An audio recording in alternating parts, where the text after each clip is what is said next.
तो ये जो जेपी का आंदोलन था जयप्रकाश जी का, वो बेसिकली बिहार में, मतलब बिहार में या केंद्र में, राष्ट्र में कही है, वो कांग्रेस के विरोध में था। विरोध में। और आपके जो दादाजी थे वो स्वतंत्रता सेनानी थे और कांग्रेस से ही जुड़े हुए थे, तो आप कैसे, मतलब एंटी कांग्रेस कैसे हो गए? मेरे दादाजी ही नहीं, मेरे दादाजी जो 3 भाई थे, कोशिका सब गांधी यहाँ जी कहते थे। कोशिका गांधी का उनको पढ़ा जाता था। अब लालू विरोधी कैसे हो गए? जब मैं एमएलए बना और लालू जी मुख्यमंत्री बने, हम लोग के वोट से 1990 में। हम लोग के वोट से बने। उस समय एक बहुत चर्चित बिल आया आरक्षण का। उसमें लालू जी की एक दिन वो असेंबली में बोल रहे थे कि आरक्षण के विरोधियों पर बुलडोजर चला देंगे, चटनी बना देंगे। आपकी जो मैरिज हुई वो लव मैरिज थी या किस तरीके से आपका? नहीं, लोग तो चटखारे लेके कहते हैं कि ये प्रेम प्रसंग था। तो आप तो सहरसा से थे, तो आपने शिवहर को क्यों चुना, मतलब चुनाव लड़ने के लिए? उसमें भी कई कारण। ये जो अभी इलेक्शन हुए 2024 के, इसमें राजपूत समाज ने राजस्थान में, हरियाणा में, पश्चिम उत्तर प्रदेश में, गुजरात में बीजेपी का बहुत विरोध किया और उसका परिणाम भी है कि उनकी सीटें भी कम हुई। तो आपको क्या कारण दिखता है इसमें? देखिए, विरोध के कुछ तो कारण है। गोगा बेडी की हत्या हुई, बीच में कुछ एपिसोड ऐसे आए जिसको लेकर के लोग आहत हुए। उस पर से आप रूपाला जैसा व्यक्ति खुलेआम गाली दे और उस पर प्रोटेस्ट करने पर लोगों की पगड़ियां उठा दी। जो क्षत्रिय हैं, जिनके पुरखे सुहेल देव हैं, मिहिर भोज हैं, पृथ्वीराज चौहान हैं, उनको आरक्षण से वंचित करो। जब आपको मृत्यु दंड मिला तब आपकी क्या प्रतिक्रिया थी और क्या मानसिक अवस्था थी? वो तो एक ऐतिहासिक दस्तावेज है। तो आपको मतलब एक पल के लिए तो एक झटका लगा? जरा सा भी नहीं। बात है बिहार की, 90 का दशक था। बिहार की राजनीति में एक युवा नेता का राइज बहुत तेजी से हो रहा था। लोग कह रहे थे कि युवा नेता आने वाले समय का मुख्यमंत्री है। उनकी रैलियों में लाखों की भीड़ आ रही थी, जिससे बिहार के बड़े बड़े स्थापित नेता भी घबरा रहे थे। ऐसे ही बीबीसी के अनुसार सहरसा की एक रैली में 4 लाख से ज़्यादा की भीड़ थी। कहते हैं 90 के दशक से लेकर 2024 तक उस मैदान में कई प्रधानमंत्री और कई मुख्यमंत्री रैलियां कर चुके हैं, लेकिन आज तक उस रिकॉर्ड को तोड़ नहीं पाए हैं। किसी ने उस नेता को बाहुबली कहा, किसी ने डॉन कहा, किसी ने रॉबिन हुड कहा और किसी ने शेरे बिहार कहा। तो आज उन्हीं नेता के साथ हम बातचीत करेंगे और जानेंगे इन तमाम विषयों के बारे में उनकी क्या राय है। नमस्कार दोस्तों, मैं सचिन सिंह गौर आपका अपने YouTube मंच पे स्वागत करता हूं। आज मेरे साथ बिहार के एक नेता आनंद मोहन सिंह जी हैं, जिन्हें फायर ब्रांड नेता कहा जाता था और आज भी वो उतने ही फायर ब्रांड हैं जितना वो कई साल पहले हुआ करते थे। तो आनंद मोहन जी, आपका बहुत बहुत स्वागत है। धन्यवाद। मैं एक्चुअली अपने इंटरव्यूज़ जो शुरू करता हूं वो शुरू से ही शुरू करता हूं, क्योंकि क्या होता है कि जो बड़ी पर्सनैलिटी होती है उनके राइज के बाद तो उनको लोग जानते हैं, पर उनके प्रारंभिक जीवन के बारे में नहीं जानते। तो हमें बताइए, आपका जन्म कब हुआ था, कहाँ हुआ था, अपने माता पिता के बारे में, पारिवारिक पृष्ठभूमि और शिक्षा वगैरह किस तरह प्राप्त हुई आपको? देखिए, मेरा जन्म अपने ननिहाल, जो आज सुपौल जिला अंतर्गत त्रिवेणीगंज प्रखंड के मानगंज गांव में है।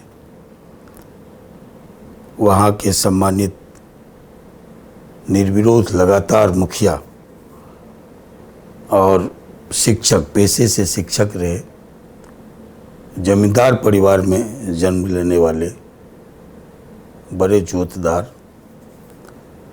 बालेंद्र नारायण सिंह, आपके नाना जी? हाँ, नाना जी, और सुरेंद्र नारायण सिंह मेरे मामा जी हुए। मेरा जन्म वहाँ हुआ।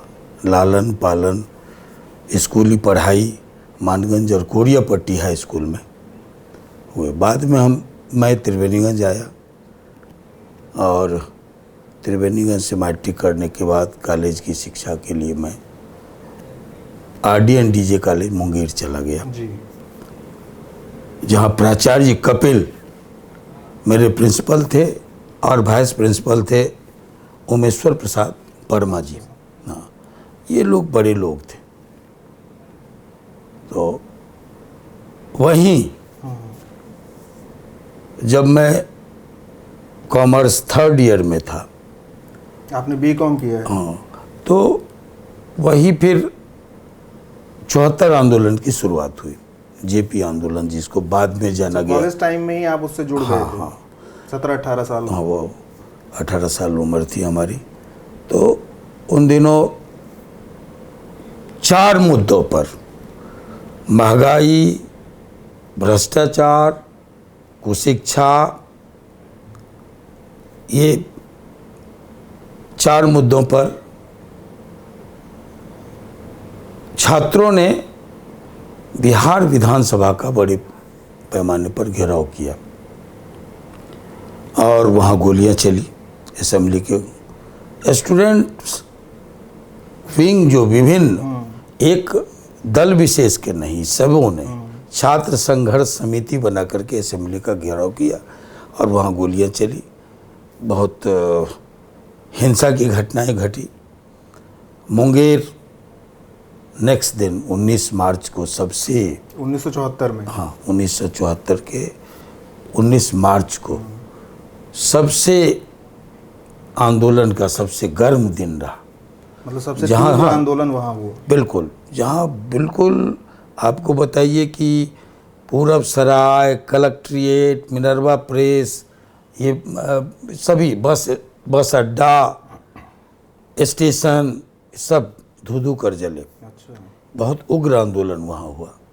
और उसी के बाद ये जो छात्रों के साथ अन्याय हुआ, गोलियों से उड़ाए गए, 1/2 दर्जन से ज़्यादा स्टूडेंट और बिहार भर में दर्जनों लोग मारे गए। उसके बाद तो उसी आंदोलन में मैं पढ़ाई छोड़कर लड़ाई में कूदा और बाद के दिनों में MLA बना और फिर MP बना। तो ये जो जेपी का आंदोलन था जयप्रकाश जी का, वो बेसिकली बिहार में, मतलब बिहार में या केंद्र में, राष्ट्र में कहिए, वो कांग्रेस के विरोध में था? विरोध में। और आपके जो दादाजी थे वो स्वतंत्रता सेनानी थे और कांग्रेस से ही जुड़े हुए थे, तो आप कैसे, मतलब एंटी कांग्रेस कैसे हो गए? मेरे दादाजी ही नहीं, मेरे दादाजी जो 3 भाई थे, उन्हें कोशी का सभी, गांधी भी कहते थे। हाँ, कोशी का गांधी का उनको पुकारा जाता था। उनके तीनों भाई, राम बहादुर बाबू, जंग बहादुर बाबू, राम नारायण बाबू, ये सभी स्वतंत्रता सेनानी थे। मेरी दादी माँ स्वतंत्रता सेनानी थी। फिर मेरे बड़े बाबूजी पद्मानंद सिंह ब्रह्मचारी जी, वो स्वतंत्रता सेनानी थे। 42 के दिनों में बाबूजी भारत छोड़ो जेल, आंदोलन। हाँ, जेल तो नहीं गए, लेकिन वो जो झंडा फहराने के क्रम में, जो जहाँ गांधी स्मारक आज है, क्लब, सोशल क्लब सहरसा में, पंचगछिया, सहरसा जिलांतर्गत पंचगछिया, तो वहाँ झंडा फहराने के दौरान गिरफ्तार हुए। कम उम्र के कारण उनको पिटाई करके, डंडे चला के पुलिस वालों ने छोड़ दिया, अरेस्ट नहीं हुए। उसमें दादाजी के एक और शिष्य थे, परमेश्वर कुमार, लक्ष्मण लाल जी और मेरे पिताजी सच्चिदानंद सिंह जी, ये सब टॉमी से गिरफ्तार हुआ, बड़ी मार मारा। वो उस समय अंग्रेज़ों की जो पुलिस थी बदनाम। और तो इस तरह से स्वतंत्रता सेनानियों का 1/2 दर्जन से ज़्यादा लोग मेरे परिवार के, और सब कांग्रेस? हाँ, और 3 पीढ़ी के स्वतंत्रता सेनानी रहे। कांग्रेस से उनका नाता रहा।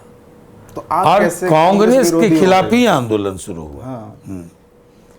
तो जब ये आंदोलन शुरू हुआ तो जाने अनजाने मैं उसमें कूदा, मुंगेर में। और ललित नारायण मिश्र जी रेलवे के मंत्री होते थे भारत सरकार में, जो बाद में केंद्र में, मुख्यमंत्री भी हाँ, हुए। हाँ। तो नहीं, उनके छोटे भाई जगन्नाथ मिश्र जी हुए 3 बार। हाँ, वो रेल मंत्री थे, कपड़ा मंत्री थे, उद्योग मंत्री थे केंद्र में, बड़ी हस्ती थे राजनीतिक। उनके चाचा जी पंडित राजेंद्र मिश्र जी मेरे दादाजी के मित्र हुआ करते थे स्वतंत्रता के आंदोलन में कांग्रेस के साथ, जो बाद में BPSCC के प्रेसिडेंट बने, बिहार प्रदेश कांग्रेस कमेटी के,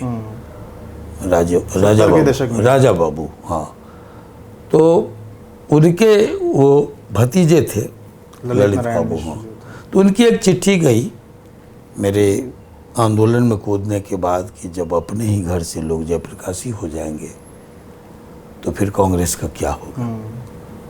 तो मुझ पर परिवार का दबाव बना संघर्ष छोड़ने के लिए।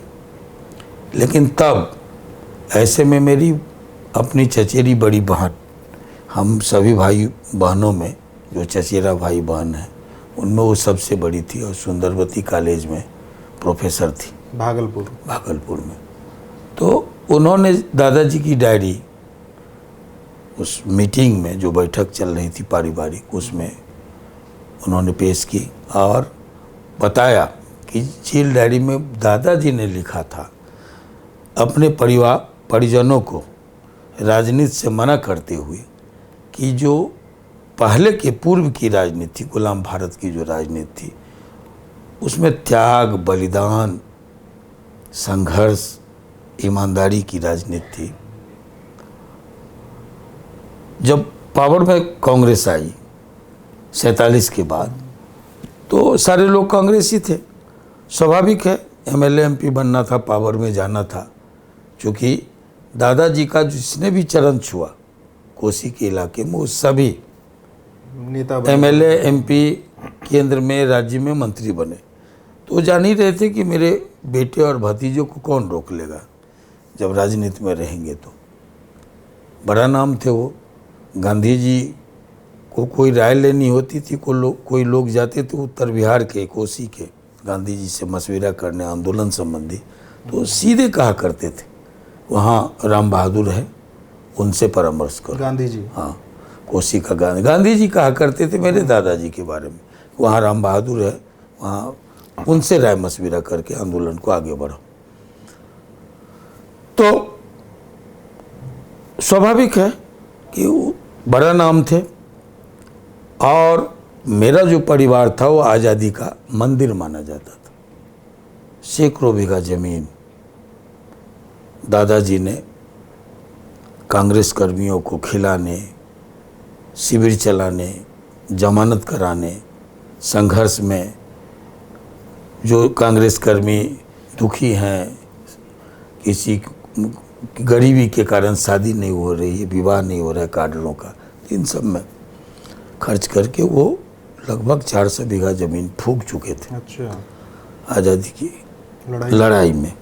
और जब गांधी जी मेरे घर आए तो उन्होंने जो संघर्ष के लिए लोगों से योगदान मांगा, तो दादाजी आंगन गए, गांधी जी खाने पर बुलाए गए थे घर, उनकी मीटिंग भी थी। तो आंगन गए तो उन्होंने कहा मेरी दादी माँ से, तो दादी माँ ने अपनी देवरानियों से, जेठानियों से, जेठानी तो नहीं थी, देवरानी और बहुरानियाँ थी, सबसे बड़ी वही थी परिवार में, तो सबों से 4 शेर, उस समय शेर होता था,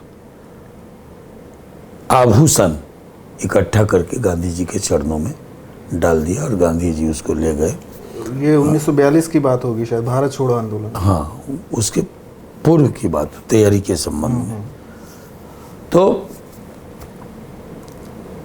बड़े हस्ताक्षर थे उस इलाके के। स्वाभाविक है कि उनको था कि जब हमारे परिजन रहेंगे राजनीति में तो बहुत दूर तक जाएंगे, पावर में आएंगे, और पावर में जब जाएंगे तो उन्होंने लिखा जेल अपने डायरी में, जेल डायरी नहीं, डायरी में उन्होंने लिखा था कि आज़ादी के बाद की जो राजनीति होगी, आज़ादी के पूर्व की जो राजनीति थी, वो संघर्ष, बलिदान, त्याग, तपस्या, ईमानदारी, सत्यनिष्ठा, इसकी राजनीति थी, राष्ट्रभक्ति।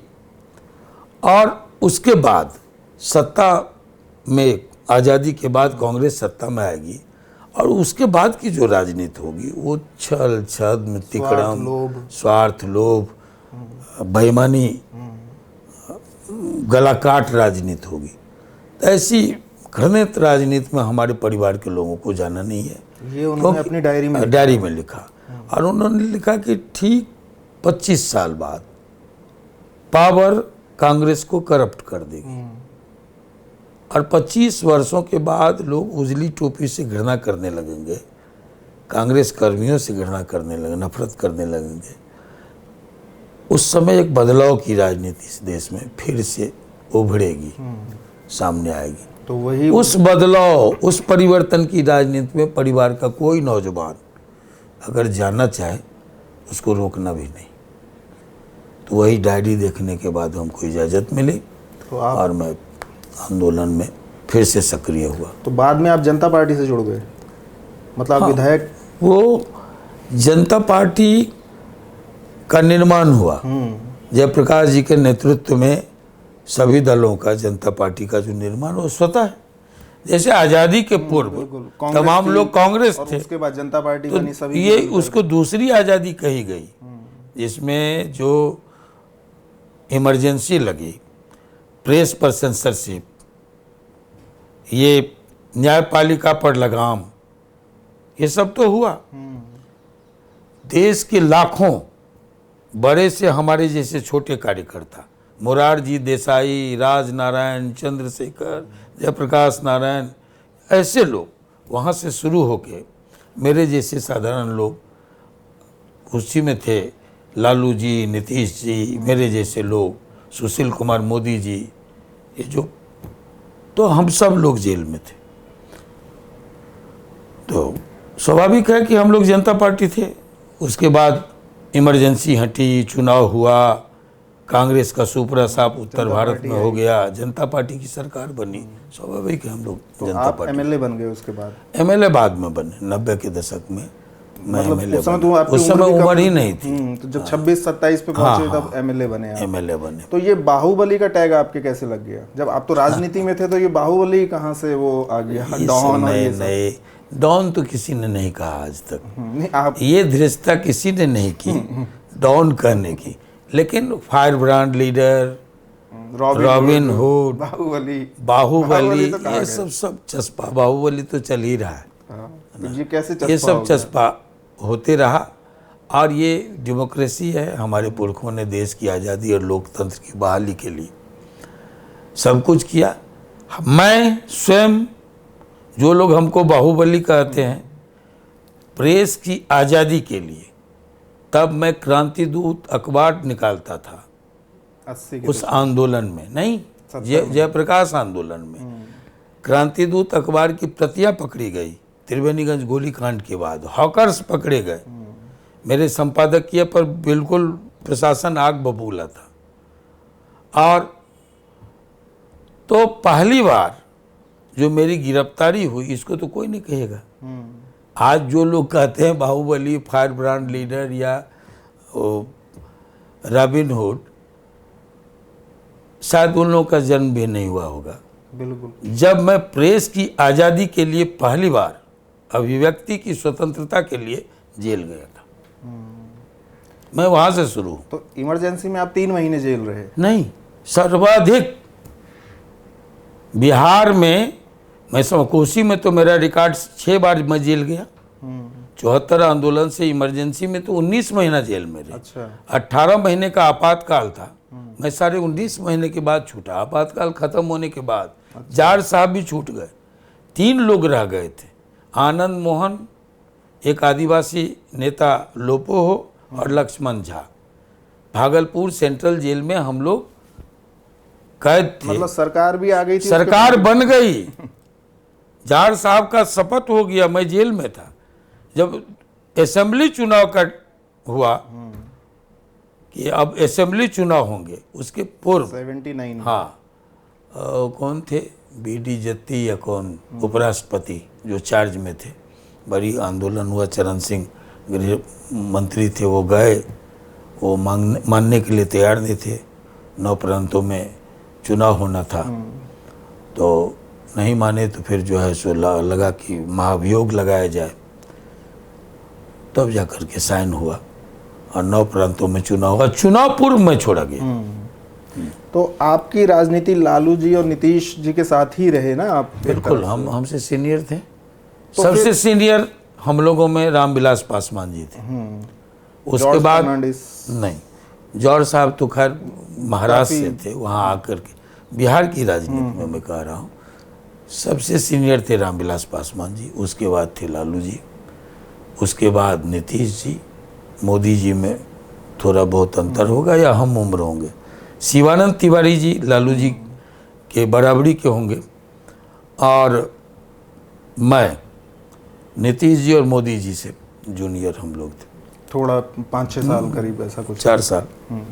तो फिर आप लालू विरोधी कैसे हो गए? मतलब आपकी 90 की दशक की जो राजनीति है, जब मैं एमएलए बना, वो लालू विरोध की राजनीति जब मैं एमएलए बना और लालू जी मुख्यमंत्री बने, हम लोग के वोट से बने, 1990 में हम लोग के वोट से बने। उस समय एक बहुत चर्चित बिल आया आरक्षण का, तो याद कीजिएगा बीपी सिंह जी की सरकार थी, इसको लेके काफ़ी विवाद हुआ देश भर में। उसमें लालू जी की एक दिन वो असेंबली में बोल रहे थे कि आरक्षण के विरोधियों पर बुलडोजर चला देंगे, चटनी बना देंगे। ये सब बातें चल रही थी। वहाँ से मेरा मतभेद शुरू हुआ। हमने कहा कि ये लोकतंत्र की धरती है, वैशाली से हमने दुनिया को लोकतंत्र दिया है। ये स्वतंत्रता सेनानियों की, समाजवादियों की धरती रही है बिहार। जयप्रकाश नारायण, राजेंद्र बाबू, गांधी को गांधी बनाने वाला चंपारण सत्याग्रह, लोहिया की कर्मभूमि। और यहाँ एक कथित समाजवादी के मुंह से ये जो तानाशाही की भाषा है, जिस तानाशाही को अभी हम लोगों ने, सीमित तानाशाही जो इंदिरा जी की थी, उसको ख़त्म करके ये राजपाट बना है। इसके मुख्यमंत्री को ये कतई शोभा नहीं देता कि वो कहेंगे लोकतंत्र में हम बुलडोजर चला देंगे, चटनी बना देंगे। ये भाषा, तो यहाँ से आपका उनसे मतभेद शुरू हुआ। उसके बाद एक मधेपुरा की घटना घटी, बहुत दारुण घटना है, विभत्स घटना है। आरक्षण के नाम पर जो कुछ हुआ, खेत खलिहान, इंसानियत लहूलुहान हुआ। मैं खड़ा हुआ अपने दल के विरुद्ध। उस घटना के बाद हमने कहा कि आरक्षण जितना लेना हो ले लो, हक जितना लेना हो, ये आपको लड़ने का हक है।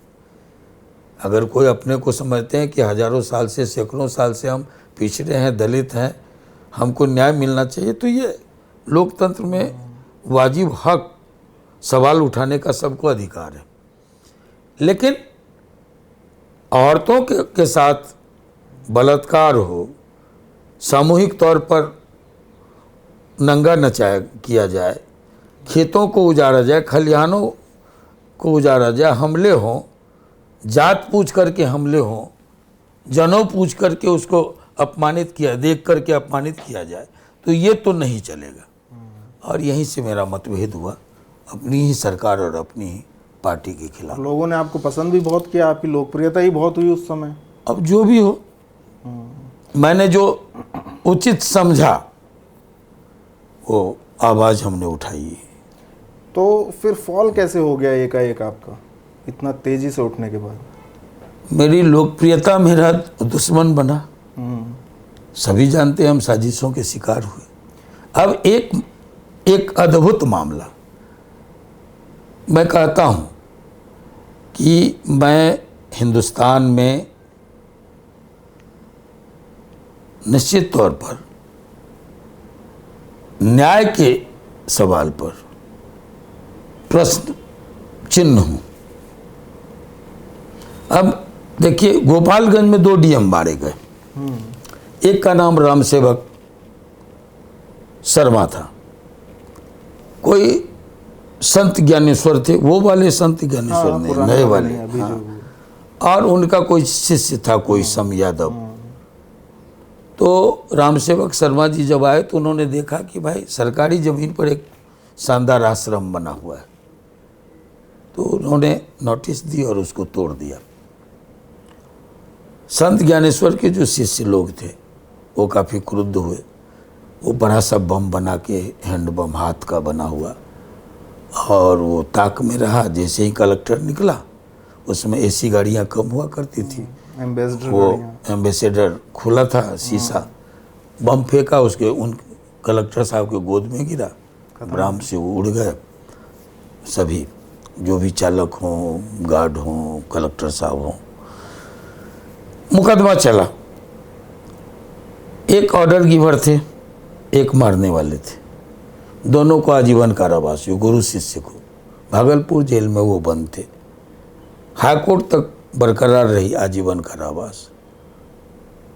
संत ज्ञानेश्वर जी चले गए सुप्रीम कोर्ट। सुप्रीम कोर्ट ने कहा कि कोई पागल व्यक्ति ही, विक्षिप्त व्यक्ति ही किसी के कहे पर हत्या जैसा जघन्य अपराध करेगा, इसलिए संत ज्ञानेश्वर को बाइज्जत बरी कर दिया गया और उनके शिष्य को, सम यादव क्या नाम था, उन फांसी की सजा हुई। सुप्रीम कोर्ट का हर फैसला नजीर होता है, कानून हो जाता है, उदाहरण दिए जाते हैं पूरे देश में ना। मेरे मामले में ये लागू नहीं हुआ, उलट हो गया।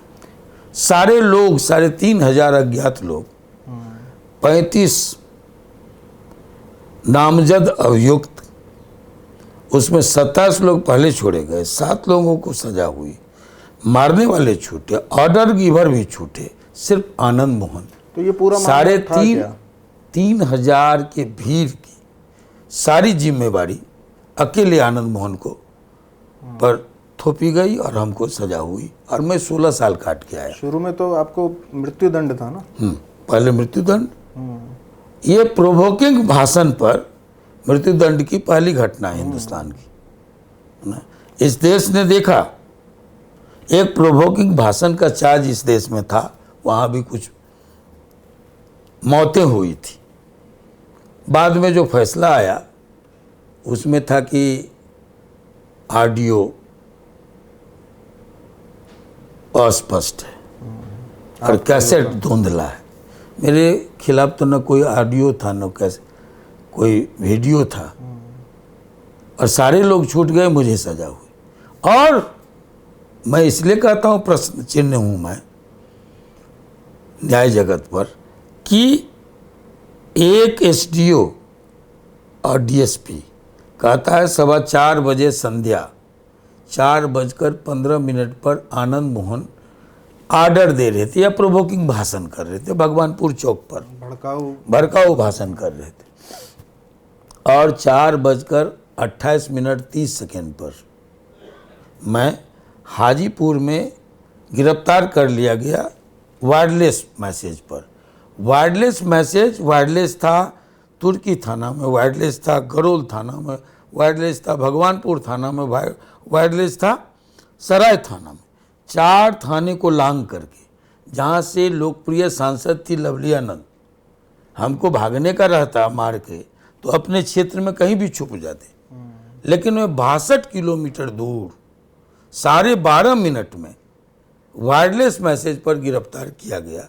गिरफ्तार करने वाले एक कलेक्टर और एसपी थे, और मुकदमा करने वाले एक जिम्मेवार अधिकारी एसडीओ और डीएसपी थे। अब सच कौन था और झूठ कौन था, ये तो समीक्षा का विषय है, लेकिन मुझे सजा हुई। कुल मिला के आप कितने टाइम जेल रहे अपने जीवन में? अपने जीवन में लगभग 30 साल। 30 साल मतलब आपकी 68 आधी उम्र में सामाजिक सरोकारों पर, किसी अन्याय के खिलाफ, किसी बड़े डिमांड को लेकर यूनिवर्सिटी बनाओ, कृषि कॉलेज बनाओ, या फिर बड़ी रेल लाइन लाओ, ऐसे मुद्दों पर। और 17-18 साल ये हो गए, और 16 साल तो इतना लंबा 74 आंदोलन में 6 बार में जेल गया, सर्वाधिक, सबसे ज़्यादा। तो इतना लंबा समय आप जेल में रहे, तो उसके बाद भी आप मानसिक और शारीरिक रूप से अपने को फिट कैसे रख सके?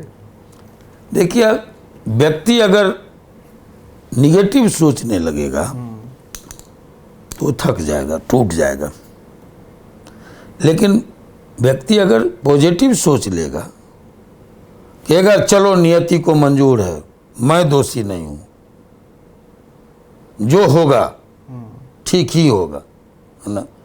और सोच करके जब लोग सकारात्मक सोच रखेगा, तो फिर मैं समझता हूँ कि न तो मैं हारा न मेरे परिजन हारे, न मेरे समर्थक थके। लगातार 3 अक्टूबर 2007 से जो हमारे समर्थक देश भर में थे वो आंदोलन चलाते रहे, कभी धरना, कभी प्रदर्शन। ये जंतर मंतर भी गवाह बना। सबसे बड़ा जंतर मंतर का धरना हुआ यहाँ मेरे सवाल पर, ठिठुरती ठंड में 5 जनवरी को, एकदम कोहरा, ठंड, माइनस में जा रहा था दिल्ली तब रात को, तब ये धरना हुआ। तो ये पूरे देश में चला और विभिन्न तरह से धरना, प्रदर्शन, मशाल जुलूस, कैंडल मार्च, भूख हड़ताल, अनशन, Twitter trend, social media, court, पत्र राष्ट्रपति को, प्रधानमंत्री को, मुख्यमंत्री को, ये लगातार चलता है। अब विदेश में भी चला। इसमें एक खास बात और थी कि जो आपकी वाइफ है लवली आनंद जी, उनका बहुत बड़ा रोल रहा बाहर, और आपकी जो केमिस्ट्री है उनके साथ और जो बॉन्डिंग है वो भी एक अद्भुत है। मतलब इस तरह की, मतलब आप सांसद हो तो वो भी सांसद हैं, वो सांसद हैं तो आप भी सांसद हैं, कुल मिलाकर इस तरह का है। तो ये आपकी शुरुआत कैसे हुई? आपकी जो मैरिज हुई वो लव मैरिज थी या किस तरीके से आपका? नहीं, लोग तो चटकारे लेके कहते हैं कि ये प्रेम प्रसंग था। ऐसी कोई बात नहीं है। इसके पीछे की कहानी सच ये है कि मेरा परिवार और लवली आनंद जी का परिवार दोनों स्वतंत्रता संग्राम में मुखर सेनानी रहे। दोनों के परिजन, दोनों के दादा, खास करके मेरे दादाजी राम बहादुर बाबू और लवली आनंद जी के दादाजी रामेश्वर बाबू, दोनों मित्र हुआ करते थे। आंदोलन में दोनों साथ थे। और जब हम लोग चर्चित हुए तो ये था कि भाई पारिवारिक रिश्ता, हम रिश्तों से जुड़े। तो पीछे की कहानी ये थी, जब मेरे सवाल पर जो आपने कहा कि बीबीसी ने कहा कि 4 लाख से ज़्यादा लोग जमा हुए, हाँ, और उस समय में महज मेरी उम्र 23-24 रही होगी, 23 साल रही होगी। तो एक बड़ी रैली हुई, उसको हम ही ने रखा पटेल मैदान, हवाई अड्डा मैदान कहते हैं, सबसे बड़ा मैदान। तो वहाँ आज तक न भूतो न भविष्यति, अब भविष्यति तो हम नहीं कह सकते हैं, भविष्य में क्या होगा, अभी तक का रिकॉर्ड वो नहीं टूटा है। इतनी बड़ी रैली वो हुई थी। उसमें लवली आनंद जी के भी परिवार के लोग आए थे, लवली जी भी आई हुई थी। और माँ की पसंद, मेरे सवाल पर जो माँ गांव-गांव घूम रही थी, उस रैली में आई हुई थी। अच्छा, 1 लाख से ज़्यादा तो सिर्फ महिलाएं थी। हाँ, और सबों का नारा था कि हमारा बेटा कैसा हो, आनंद मोहन जैसा हो। तो उसी में लवली आनंद भी आई थी और माँ ने पसंद किया था। पहले ही पूर्व में उनके घर जो गई थी, इसी रैली की सफलता के लिए माँ भी घूम रही थी। तो उसी क्रम में उनकी ये पसंद थी लवली जी। और जब वो आई रैली में, तो रैली के क्रम में ही माँ के कुछ हाव भाव ऐसे रहे या कुछ बोली होंगी कि अंदर खाने ये चर्चा रही, लवली आनंद की एक न्यूज़ रही उस दिन की, ये खबर रही कि भाई ये आनंद मोहन की होने वाली पत्नी भी आई हुई है रैली में। हाँ, और काफ़ी बड़ी संख्या में लोग इनको देखने के लिए। हाँ, तो ये सच्चाई ये है, असल कहानी ये है, इसी को लोग। तो आप तो सहरसा से थे, तो आपने शिवहर को क्यों चुना, मतलब चुनाव लड़ने के लिए? उसमें भी कई कारण हैं। मेरे जैसा व्यक्ति मानता है कि अगर इस देश में लोकतंत्र को जिंदा रहना है तो पार्टियों के अंदर इंटरनल डेमोक्रेसी जरूरी है। जब पार्टियों के अंदर की इंटरनल डेमोक्रेसी खत्म होगी, आंतरिक लोकतंत्र हिंदी में कहिए कि समाप्त होगी, तो निश्चित तौर पर देश तानाशाही के चौराहे पर खड़ा मिलेगा। मैं ऐसा मानता हूँ। और हमारे जो गुरुजी थे चंद्रशेखर जी, वो भी इस बात के पक्षधर थे। इसलिए कार्यकर्ताओं को जो स्नेह प्यार भारतीय राजनीति में चंद्रशेखर जी से मिला, शायद किसी से नहीं मिला होगा, मैं दावे के साथ कह सकता हूँ इस बात को। तो हम लोग चंद्रशेखर जी की पार्टी में थे। मैं चर्चित हो चुका था। लालू जी से लड़ाई उसी समय चरम पर थी जब जनता दल टूटा और सजपा का निर्माण हुआ, समाजवादी जनता पार्टी, जो चंद्रशेखर जी के चंद्रशेखर नेतृत्व जी में। हाँ, ने सरकार भी बनाई उस पे। हम लोग 10 एमएलए उधर से टूट के आए थे। सजपा जब बनी तो हुआ कि पंडित रघुनाथ झा जी, बड़ा नाम थे बिहार के, वो पार्टी के होंगे प्रमुख, और युवा मोर्चा, आप समझ। हाँ, युवा इकाई के प्रमुख आनंद मोहन होंगे। यही तय हुआ। मेरे साथ सीनियर लीडरों ने एक छल किया। राजीव प्रताप रूडी हमारे मित्र हुआ करते थे, बिहार पीपुल्स पार्टी में भी वो युवा इकाई के, यूथ पीपुल्स के अध्यक्ष रहे। अच्छा, जो आपने पार्टी बनाई थी उसके वो यूथ के अध्यक्ष थे? अध्यक्ष थे। तो हमारे बहुत अच्छे मित्र, हम दोनों साथ साथ एमएलए। उनकी राजनीति वहीं से शुरू हुई? चंद्रशेखर जी के साथ शुरू हुई। मैं 74 से शुरू हुआ। अच्छा, नहीं ये मैं बात के इनकी दिन- राजीव प्रताप जी की बात कर रहा हूँ। नहीं, वो चंद्रशेखर जी के साथ, चंद्रशेखर जी के टिकट पर वो जीते थे। पहले वो चंडीगढ़ में स्टूडेंट लीडर थे, इसलिए वो मेरे साथ शुरू नहीं हुई, मेरे साथ पर थे। आपके उसमें हाँ, वो युवा बहुत। इकाई के अध्यक्ष थे। हाँ, तो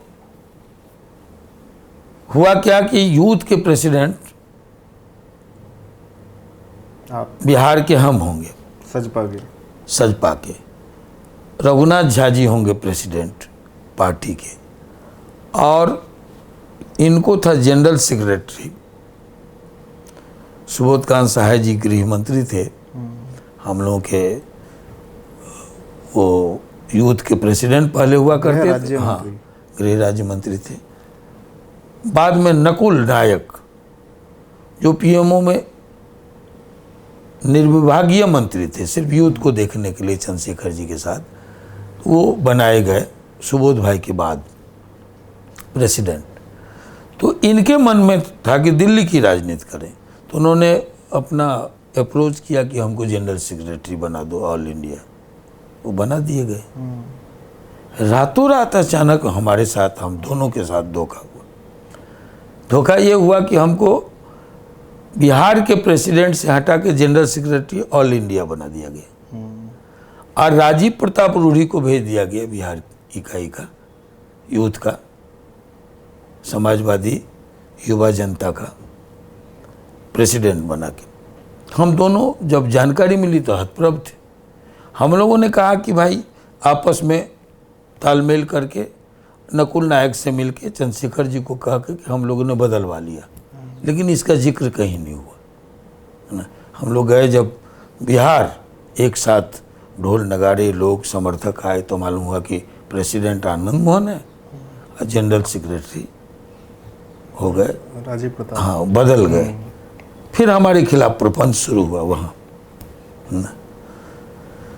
तो उस प्रपंच के खिलाफ हमारे बहुत अच्छे रिश्ते रहे रघुनाथ झा जी से, लेकिन जो कॉकस उनको घेरे हुए था वो हमारे अगेंस्ट के लोग थे।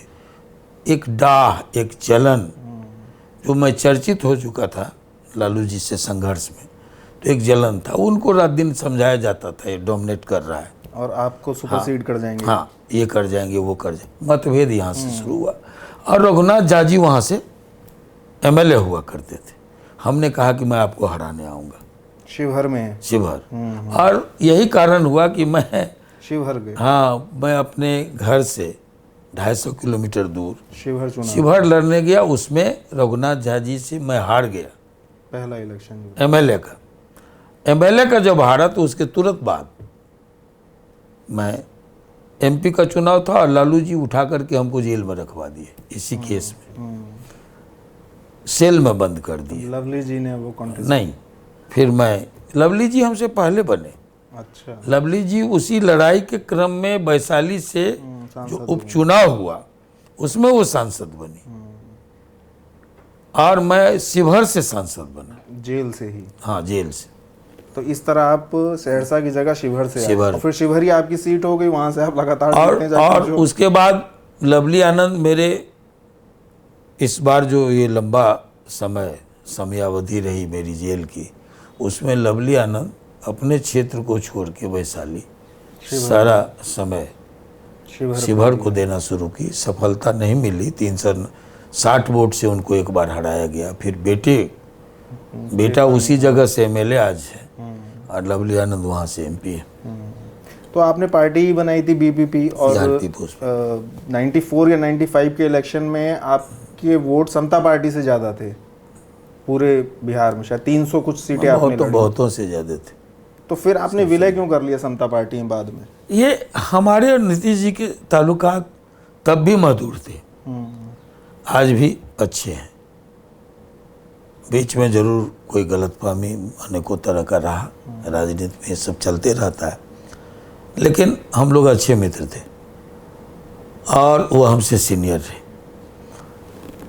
हम लोग अलग अलग लड़े और पिट गए। एक दिन वो जहाज में हमको मिले दिल्ली से जाते समय, अगल बगल की सीटें थी। बोले आनंद जी हम लोग साथ नहीं चल सकते हैं। हमने कहा क्यों नहीं, मैं तो अप्रोच भी किया था,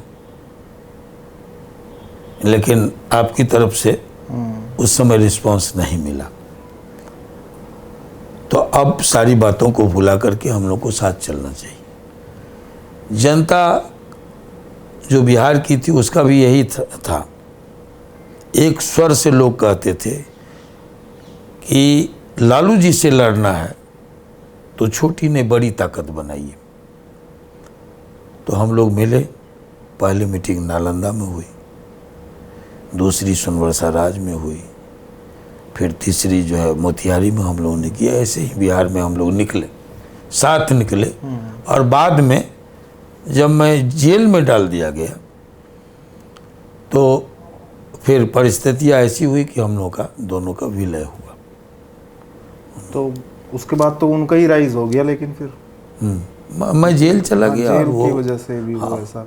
लेकिन समता पार्टी या जेडीयू का बिहार पीपुल्स पार्टी एक तरह से बैकबोन बना, इसमें कोई इनकार नहीं कर सकता। उस समय 95 और 2000 के, हाँ, जो भी राजनीति के जानकार हैं। तो उसके बाद फिर क्या हुआ? बल्कि एनडीए के निर्माण में कोई बेईमान ही होगा जो आनंद मोहन की भूमिका को इनकार कर दे। हाँ, मैं एक भाषण मैं दौड़ के सबों को, हमसे सभी बड़े थे, तो कैलाशपति मिश्रा जी थे, जॉर्ज फर्नांडिस थे, नीतीश कुमार जी थे, सुशील कुमार मोदी थे, रामविलास पासवान थे, शरद यादव थे। इन सब को इकट्ठा करने में आनंद मोहन की भूमिका को कोई इनकार नहीं कर सकता। एक भाषण में आपका देख रहा था, आप कह रहे थे कि आनंद मोहन वो है जो आपके गुरुजी अटल जी के साथ बैठते थे, आडवाणी जी के साथ बैठते थे, भैरव सिंह शेखावत को उपराष्ट्रपति बनाने में योजना बनाने वाले थे। सही बात है। वो तो राजवी साहब जिंदा हैं। आप राजस्थान से हैं? नहीं, मैं तो उत्तर प्रदेश से हूँ। तो राजवी साहब जिंदा हैं, नरपत सिंह जी। हाँ, एक बार हमसे आके लड़े हो, माउंट आबू से हम लौट रहे थे। मेरा एक बयान आया कि बहुत हो गया राजस्थान की राजनीति, शेखावत जी को अब देश की राजनीति करनी चाहिए। हाँ, राष्ट्रीय राजनीति में वो उनको आना चाहिए। और फिर मैंने एक तर्क और दिया था कि राजस्थान देश का तलवार वाला बाजू है। आज से नहीं, सदियों से राजस्थान आक्रांताओं को झेलता रहा है, टकराता रहा है ना। घनेरों, दर्जनों नहीं सैकड़ों में छोटे बड़े आक्रांता जो भी आए, वो वहाँ राजस्थान की तलवारों से टकरा के लौटे या फिर पैर पसारे, जो भी हुआ। लेकिन पहली लड़ाई, पहला मुठभेड़ वहाँ के लोगों, ये जो आज राजस्थान की उपेक्षा है, अब वो हद हो गई। तो हमने कहा कि भाई, बिहार को मौका मिला आज़ादी के तुरंत बाद, राष्ट्रपति राजेंद्र बाबू बने। उत्तर प्रदेश को कई कई मौका मिला, प्रधानमंत्री बने, नेहरू जी बने, है ना, और लोग बने। गुजरात को भी मौका मिला, नीलम संजीव रेड्डी भी बने, वो आंध्रा से थे, साउथ से। तो सबको मौका एक तरह से मिला, लेकिन राजस्थान को ये अवसर कब मिलेगा? कि कोई राष्ट्रीय राजनीति हाँ, है। इसलिए भैरव सिंह शेखावत जी को राष्ट्रपति बनाया जाए। उनको संविद की सरकारों को के संचालन का अनुभव है और सीनियर मोस्ट हैं। वो आडवाणी जी से भी सीनियर थे, अटल जी के समकक्ष थे। आरएसएस में उन दिनों उनके समकक्ष के कम लोग थे, है ना। तो भैरव सिंह जी को लाया जाए। तो अचानक राजनीति ने कुछ मोड़ आए और बनना था शेखावत जी को राष्ट्रपति और फारूक अब्दुल्ला जी को उपराष्ट्रपति। वो एनडीए में थे, लेकिन पासा यूं चेंज हुआ। मैं समझता हूँ शायद उसमें भी भैरव सिंह शेखावत जी का व्यक्तित्व और उनसे प्रतिस्पर्धा रखने वाले लोगों की कुछ चालाकी होगी। ये बदल गया। कलाम साहब, जिनकी किसी को जानकारी कोई नहीं नाम थी, नहीं था उनका, कलाम साहब हो गए राष्ट्रपति, वो हो गए उपराष्ट्रपति, और ये हो गए उपराष्ट्रपति। लेकिन नेक्स्ट उसमें उनको राष्ट्रपति का हाँ, वो हुआ था। तो हम लोगों को जो राजवी साहब झगड़ने आए, एक माउंट आबू के नीचे एक होटल है, मैं नाम भूल रहा हूँ, बड़ा सा होटल है, वहाँ कुछ बिहारी लोग थे सैकड़ों में, बल्कि यूँ कहिए हजारों में। 2-3 फैक्ट्रियाँ हैं वहाँ। तो उन लोगों ने रोक लिया, बिहारी मजदूरों ने, मजदूर लीडरों ने, और 2-3 मीटिंगें मेरी हुई। वहीं राजवी साहब आए हमसे कि अब तो राष्ट्रपति गया, अब तो उपराष्ट्रपति की बात हुई, और आपने कह दिया। राजस्थान पत्रिका में मेरे इंटरव्यू छपे, लंबा इंटरव्यू छपा। तो अब ये हेडमास्टरी के लिए काहे कह रहे हैं आप जाने के लिए? राष्ट्रपति तक तो बात समझ में आती है, ये तो हेडमास्टरी है उनकी, उपराष्ट्रपति। ये चुप हो जाइए, बैठ जाइए, उठ जाइए, ये जो सभापति का जो रोल है उसमें एक महत्वपूर्ण, उसको लेके वो बोल रहे थे कि क्यों आप हेडमास्टरी के लिए भेज रहे हैं। तो हमने कहा कि आप जानते होंगे, आप अपने ससुर साहब को जितना नहीं जानते हैं उतना मेरा दावा है कि मैं जानता हूँ। वो जब जाएंगे उपराष्ट्रपति में तो कल होंगे राष्ट्रपति, इसलिए जाने दीजिए। 3 बार यहाँ रह चुके, अब और ज़्यादा रह के क्या करेंगे? राष्ट्रीय राजनीति में जाएंगे, देश का भला होगा, मेरे जैसे लोगों का भी भला होगा। और वहाँ वो आए, उपराष्ट्रपति बने। उसमें कई वोट हमने मैनेज किया था। हाँ, और नेक्स्ट उनका फिर प्रतिभा पाटिल से हुआ था मुकाबला ना राष्ट्रपति के लिए। इसी कारण शेखावटी की बहू थी, वो भी शेखावत थी। ये हाँ, वो भी शेखावत, देवी सिंह शेखावत जी की वाइफ थी, वाइफ। तो इसलिए कांग्रेस ने एक चाल चला कि भाई शेखावत को शेखावत से भी रहो। बल्कि टाइम्स ऑफ इंडिया की हेडलाइन थी शेखावत वर्सेस शेखावत। हाँ, ये उस समय की हेडलाइन थी। पिछले साल भी आप काफ़ी वायरल रहे, बहुत चर्चा में रहे। आपने जो मनोज झा ने कविता पढ़ी थी संसद में, ठाकुर का कुआं, उस पर आपने बहुत मतलब तीव्र रिएक्शन दिया और कहा कि मैं अगर सदन में होता तो जवान खींच के फेंक देता। ये सच, ये कोई गलत हमने नहीं कहा। आज भी हम उस बात पर, उस स्टैंड पर कायम है। आप एक बात बताइए कि ठाकुर का कुआं ये प्रतीकात्मक कविता है, तो हलक से जवान खींच लेंगे, ये भी मुहावरा है।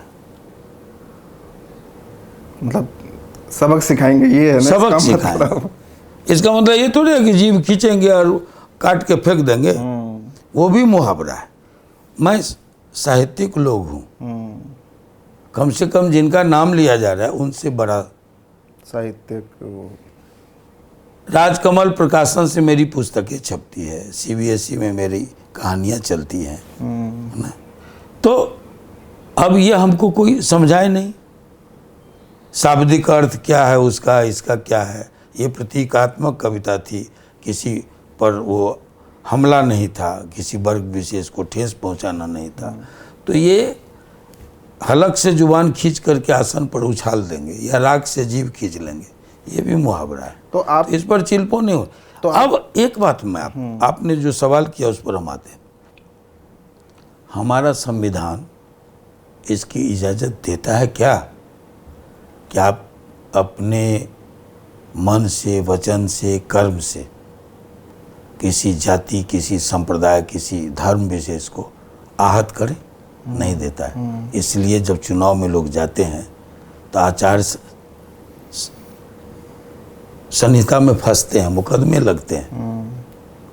कोई भड़काऊ भाषण दे दिया, कोई किसी जाति को पर हमला कर दिया अपनी जुबान से, धर्म विशेष को ठेस पहुंचाया, तो फंसते हैं मुकदमों में।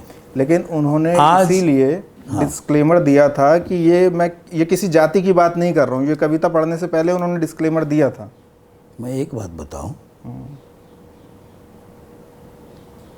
कि वो जिनकी ओम प्रकाश कविता वाल्मीकि। ओम प्रकाश वाल्मीकि की आप ही के उत्तर प्रदेश से हैं, मैं भी पढ़ा हूँ। ये जब स्त्री विमर्श पर, महिला आरक्षण पर बातें चल रही है तो उसमें ठाकुर का कुआं कहाँ से आ गया?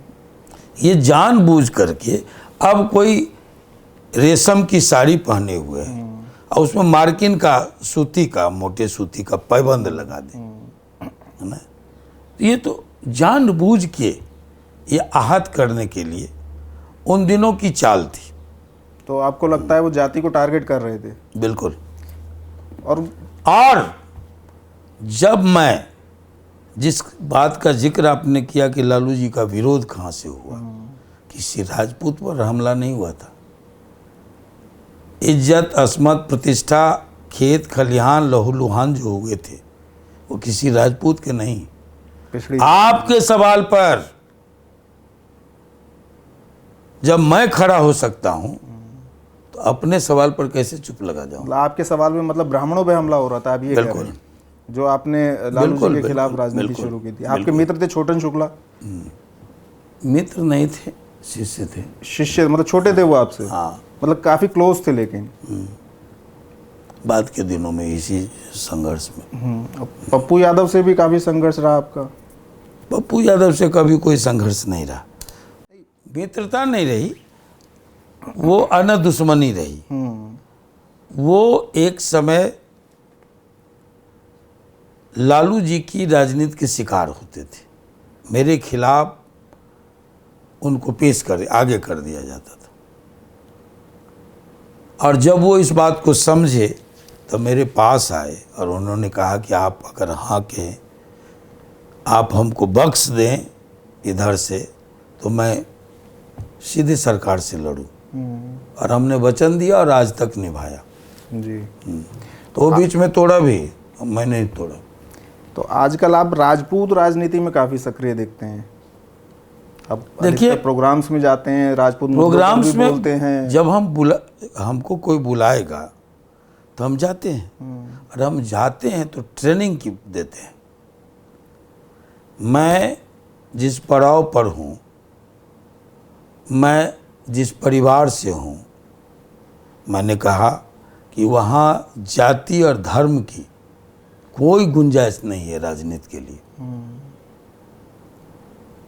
इस देश ने जब स्वतंत्रता की लड़ाई लड़ी तो बहादुर शाह जफर नेता थे, साथ में थे बाबू वीर कुंवर सिंह, मंगल पांडे, तात्या टोपे, झांसी की रानी, घनेरों लोग।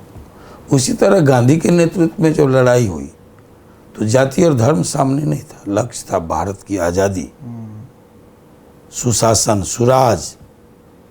और उस समय गांधी निकले तो नेहरू थे, पटेल थे, राजेंद्र बाबू थे, जेबी कृपलानी थे, जयप्रकाश नारायण थे, आचार्य नरेंद्र देव थे, डॉक्टर लोहिया थे, मीनू मसानी थे, यूसुफ मेहर अली थे, अरुणा असफ अली थी, ये सब थे, मौलाना आज़ाद थे।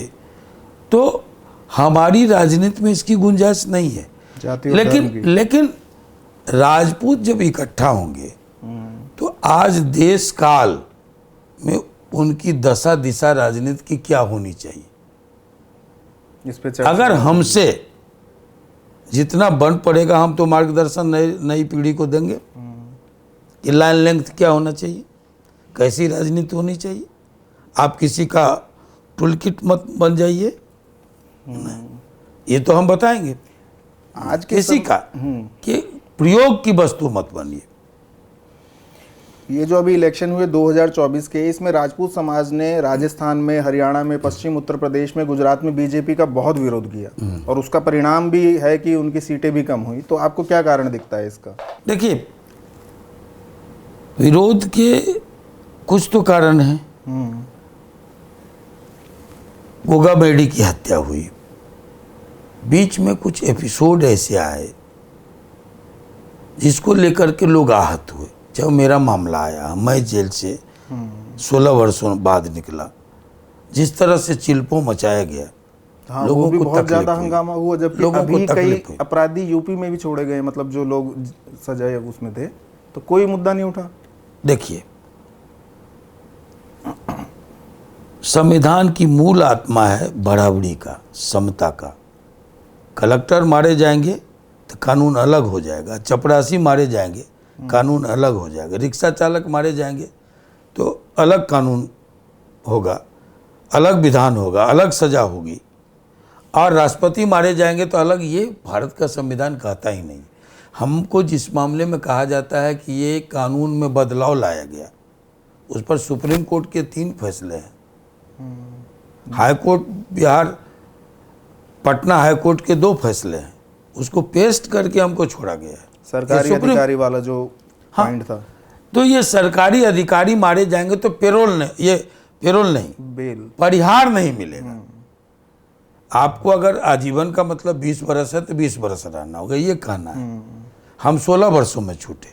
मेरा कहना है कि नहीं, ये आपका आदेश है, सुप्रीम कोर्ट का आदेश है, हाई कोर्ट के फैसले हैं, और हम 2 साल ज़्यादा रह के आए। तो इस पर जिस तरह से हमको घेरा गया, समाज को बुरा लगा। ब्रिजभूषण सिंह का मामला आया, समाज को बुरा लगा। गोगा मेडी मरे, समाज को बुरा लगा। उस पर से आप रूपाला जैसा व्यक्ति खुलेआम गाली दे और उस पर प्रोटेस्ट करने पर लोगों की पगड़ियां उछाली जाए, तो ये तो कहीं से राजनीति नहीं है। और इतिहास विकृतीकरण भी एक मुद्दा है। और जो विकृत किया जा रहा है इतिहास को, हमारे पुरखों को जिस तरह से बताया जा रहा है, आप ये हैं, आप वो हैं, हम ये हैं, ये आपके पास यूनिवर्सिटियां हैं, आपके पास एक्सपर्ट हैं इतिहास के, सरकार चला रहे हैं आपको तो तुरंत बिठा करके निपटारा कर देना चाहिए, चाहे कोर्ट भेज देना चाहिए। लेकिन बहुत सारे लोग कह रहे हैं कि बीजेपी ही उन सब के पीछे है, इतिहास विकृतीकरण के पीछे। अब ये बातें जो सामने आ रही है, बिना आरएसएस की बात होती है, चाहे बीजेपी को इसमें लोग दोषी मानते हैं कि भाई इसलिए मानते हैं कि आप इसका निपटारा क्यों नहीं कर देते, विवाद को हवा क्यों दे रहे हैं। आपकी सरकार है और विवाद बढ़ रहा है और आप चुप हैं, तो लोग तो लाजमी है कहेगा।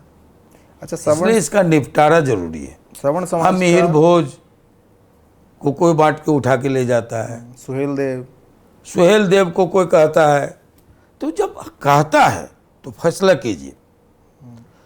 जो क्षत्रिय हैं, जिनके पुरखे सुहेल देव हैं, मिहिर भोज हैं, पृथ्वीराज चौहान हैं, उनको आरक्षण से वंचित करो।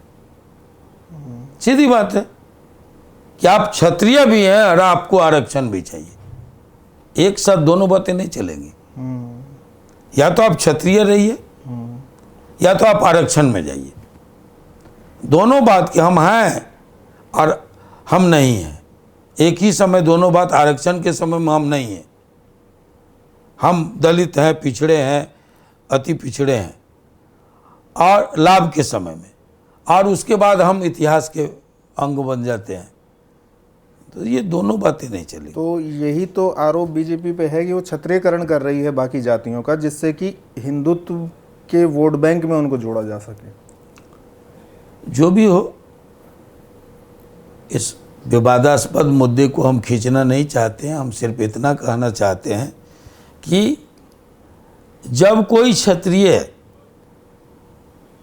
ब्राह्मण बनना नहीं चाहता है, जब कोई क्षत्रिय दलित और बैकवर्ड बनना नहीं चाहता है ना, और लोग चाहते हैं क्षत्रिय बनना, तो एक लाइन में अच्छी बात है, उनको आरक्षण से मुक्त कर दीजिए, क्षत्रिय बनाइए सब। जी। अच्छा, इस समय जो एक सबसे बड़ा मुद्दा है सवर्ण समाज का, और उसमें राजपूत समाज का भी वो मुद्दा है ईडब्ल्यूएस आरक्षण, कि उसमें एक तो एज रिलैक्सेशन का मुद्दा और एक जमीन वाला मुद्दा है, तो उस पर आपकी क्या राय है? सरलीकरण होनी चाहिए। तो ये आप मुद्दा संसद में उठेगा बिल्कुल आपकी तरफ बिल्कुल से? बिल्कुल, सरलीकरण होनी चाहिए। इसका लाभ जो है ना, दे करके भी लोग लाभ नहीं ले पा रहे। आपने कहने के लिए तो दे दिया, लेकिन वो जमीन पर, लेकिन वो सवर्णों के लिए नहीं है, ये सामान्य वर्ग और सवर्ण, हाँ, जो आरक्षण गरीब सवर्णों के लिए नहीं है, हाँ, ये सामान्य वर्ग के लिए है। उसमें सब आते हैं, हाँ, कोई भी अप्लाई कर सकता है। यादव आते हैं, बनिया आते हैं, जो वैश्य हैं, सब आते हैं। तो मैंने हमारे यहाँ कोयरी समुदाय के लोग आते हैं, कुर्मी आते हैं, सब, तो कुल मिला वैश्य आते हैं, यादव आते हैं। तो ये कहने के लिए सवर्णों को मिला 10%, लेकिन ये हकीकत ये है कि सामान्य वर्ग को, सामान्य कोई भी अप्लाई कर सकता है, अनारक्षित जो भी है, कोई भी अप्लाई कर सकता है। तो कुल मिलाकर के लगभग सभी मुद्दों पे बात हो गई है, लेकिन एक मुद्दा अगर नहीं रहा तो बात अधूरी रह जाएगी। वो ये है कि आप एक अच्छे साहित्यकार भी हैं, जो लोगों को नहीं पता है, और जेल के समय में भी आपने काफ़ी साहित्य सृजन का सृजन किया है। तो मैं चाहूँगा उसके बारे में आप ज़रूर बताएं एक बार। देखिए, लिखने पढ़ने का शौक़ मेरा पुराना रहा। मैंने कहा कि क्रांतिदूत अखबार, साप्ताहिक अखबार मेरा बहुत बहुचर्चित अखबार था। आपको आंदोलन, छात्र आंदोलन के दौरान, जिसका मैं स्वयं संपादक था, और जो उन दिनों जो मैं संपादकीय लिखता था, आज जब उसको पढ़ता हूँ तो यकीन नहीं होता कि 18 साल में ऐसा संपादकीय हाँ, लिखा ऐसा संपादकीय मैंने ही लिखा है। मैं आपको बता दूं, जिस तरह उस दिन एक चैनल वाले को मैं इंटरव्यू दे रहा था, मुकेश जी थे, तो उन्होंने कहा कि मेरी बेटी मधुलिका में पर्वत पुरुष दशरथ पढ़ा करती थी, और हिंदी चूँकि हमारा स्ट्रांग है, इसलिए मैं कभी कभार सहयोग में उसको बेटी को पढ़ाया भी करता था। लेकिन मैं ये नहीं जानता था ये कहानी आपकी लिखी हुई। अच्छा, क्यों हो किसी को यकीन? वो मधुलिका में जो राइटर थे, जिसके साथ मैं आया हूँ, नाम तो होगा आपका? हाँ, तो हाँ, नहीं, जिसके साथ मैं आया हूँ, कौन लोग हैं? सुमित्रा नंदन पंत, रामधारी सिंह दिनकर, महादेवी वर्मा, शिवमंगल सिंह सुमन,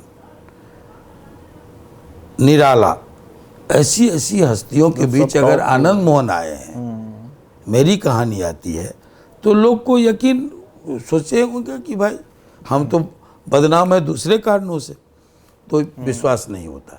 लेकिन सच ये है कि जब मैं एमएलए था, तब मेरे आर्टिकल बिहार का कोई प्रतिष्ठित अखबार नहीं है जिसमें नहीं छपते थे। बाद के दिनों में सीरीज में गिरीश चंद्र मिश्रा थे वहाँ हिंदुस्तान के संपादक, सीरीज में मेरे आर्टिकल निकलते थे, एक विषय पर 3, फर्स्ट सेकेंड थर्ड करके, फिर नए विषय पर, इस तरह से लगातार। तो वो बातें, और सभी अखबारों में, नामचीन अखबारों में। लेकिन लोगों को लगता होगा कि भाई, लेकिन उतना लेखनी के पक्ष में हम उतना चर्चित नहीं रहे।